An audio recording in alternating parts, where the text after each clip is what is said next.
What's up, you guys? Welcome to Boss Level 8, where we make fun of movie critics. We watched the movie Alita Battle Angel, and we're gonna read a critic's review on it who probably didn't like it and just generally sucks at writing. And then we're gonna make fun of it. Awesome.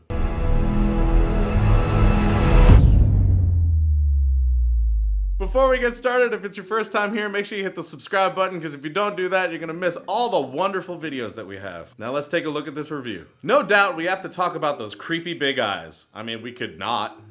I have a doubt. Like, that's not what a movie review is. That's more of a discussion that you have because you watched it stoned. From start to finish, they are disconcerting, which is a shame, as Alita, the spunky female lead character, doesn't need them to be alluring. Oddly enough, the goal wasn't to make the eyes that way to make her alluring. It was probably to make the eyes that way to make it not creepy, because there is that uncanny valley thing that happens. It literally was to make it not creepy, because let's be honest, if you keep the eyes the same, you end up with this. Jesus Christ, that's terrifying! Somebody make his eyes bigger! Yeah, that should work. Alita, the hero, is based on a 1990s Japanese manga, a style of Japanese comic books and graphic novels. Thank you.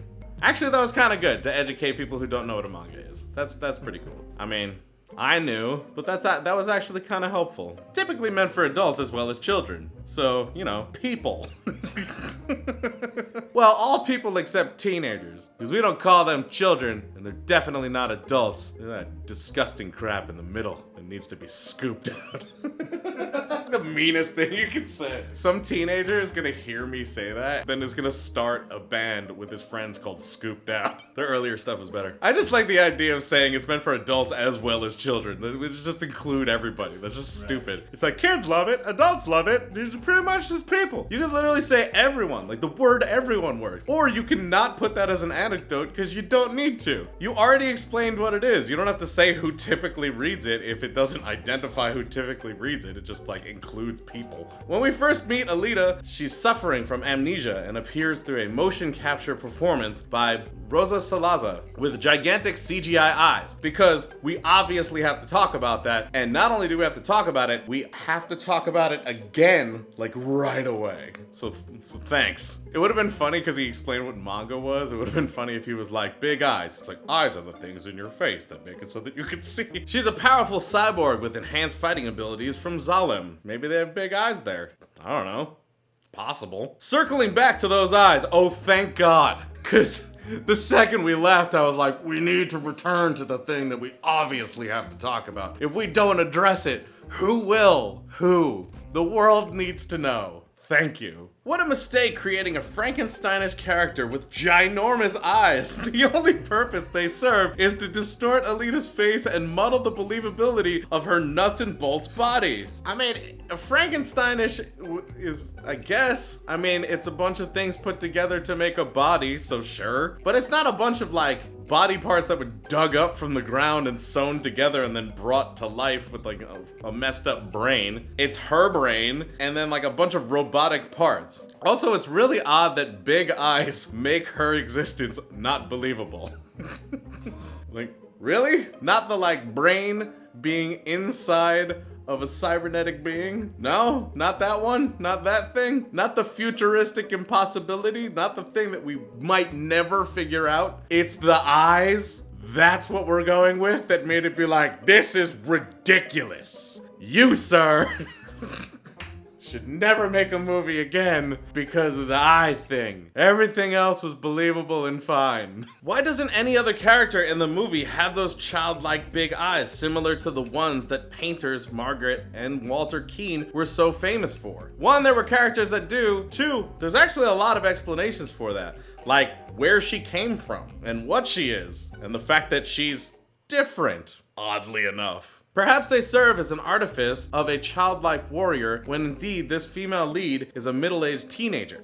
So our issue is like, they didn't age a cybernetic being well, like a thing that doesn't actually age. The only thing that ages is her brain. Also, what the hell is a middle-aged teenager? What does that even mean? Other than everyone that's in high school on every television show all the time. It sounds like someone's trying to describe a perpetrator to a cop, but just doing the worst job, and the cop doesn't know what to look for now. It's like, yeah, it was like a middle-aged teenager, like average height, you know, somewhere between like 5'2" and 6'2". Not really white or black. I couldn't really get a view because he was wearing like a hoodie or like a North Face jacket or like some sort of really weird brightly colored vest. I think he wasn't wearing pants. Actually, it might have been a woman. What do I look for? Disturbingly, initially, she appears younger. Then, suddenly, upon her second revamping, she has breasts. Not quite as big as her eyes, but they're there. Christoph Waltz, her cyber scientist's new dad, says, "Oh, she's also older than we thought. Perhaps Rosa Salazar, the 33-year-old actress who plays her, offers clues to Alita's true age." Because the movie offered clues to Alita's true age. It said how old she was. How would the actress's age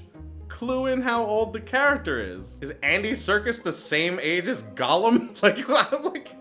We know how old Gollum is based on how old Andy Serkis is, which is really weird because Gollum is the same age as Caesar the chimp. It's really weird because Andy Serkis is apparently like 300 years old. Something like that, right? And if that's the case, what do you do when someone voices a dog? That's just hella confusing. Regardless, an attempt to have audiences identify with her as a child in the first quarter of the film is ludicrous. Not to mention casting Christoph Waltz, who played Walter Keean in the movie Big Eyes, as her surrogate dad. Now that's even weirder. You know what's really weird? Still talking about the eyes. That's weird.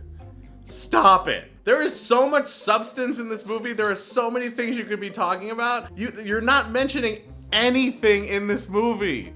Plot-wise, CG-wise, the story, the music, the pacing, anything. You're just talking about the eyes the whole time, and now you left for a second to talk about her age, and now you're talking about the eyes again. I feel like you're shaming this person. The action in the movie looks and feels like sequences of a high-speed video game, leaving emotional connection out. Yes, there's a scene showing Alita taking her heart out of her chest and offering it to her boyfriend. You should see the size of her eyes while she's doing it. Gigantic. Also, it's kind of a cop-out anytime there's something that has that much CG in it to be like, it looks like it's from a video game. Because, yeah, I mean, of course it does. Because video games and movies, there's kind of a blur now. There's a lot of CG going on. It's not a surprise. It would be weird if like, you watched a movie and you're like, it looks like a video game, but it was like during the, you know, triangle boob era of Tomb Raider. Be like, it looks like a video game? And it's really weird.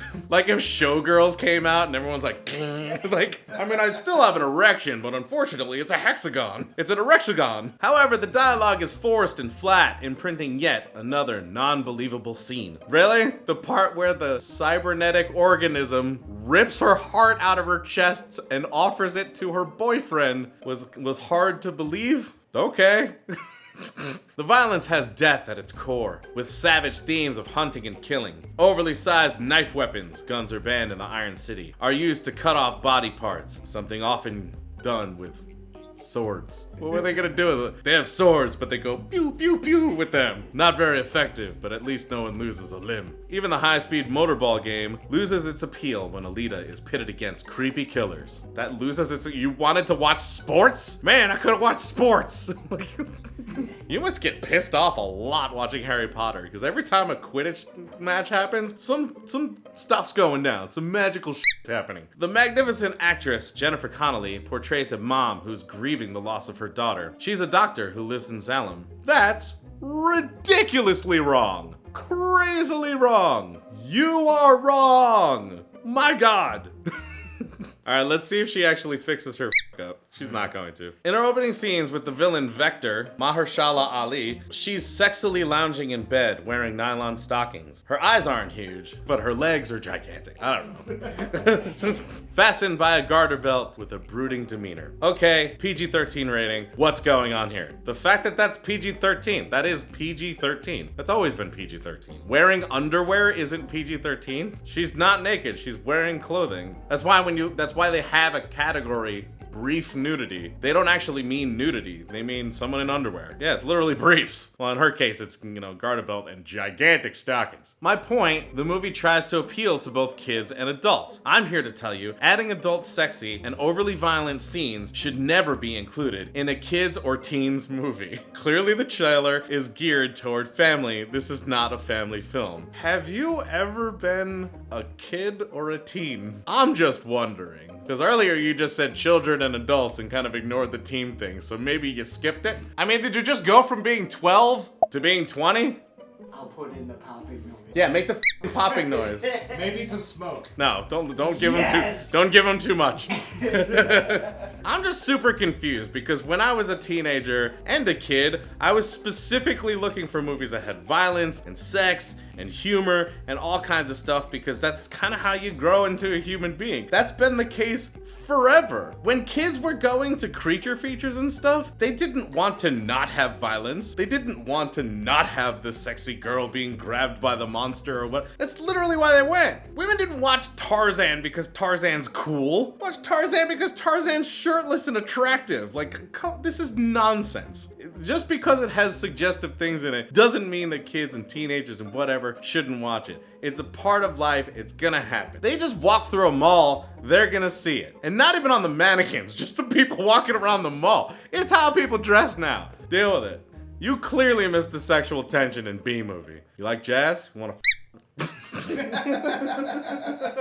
Without emotional heart, a strong narrative, and a believable main character, there's not too much of a foothold here. Other than the fact that a female hero is front and center, unfortunately she's been given a major disservice as a teenager, batting false eyelashes and cartoonish large saucer CGI eyes. Stop talking about the eyes.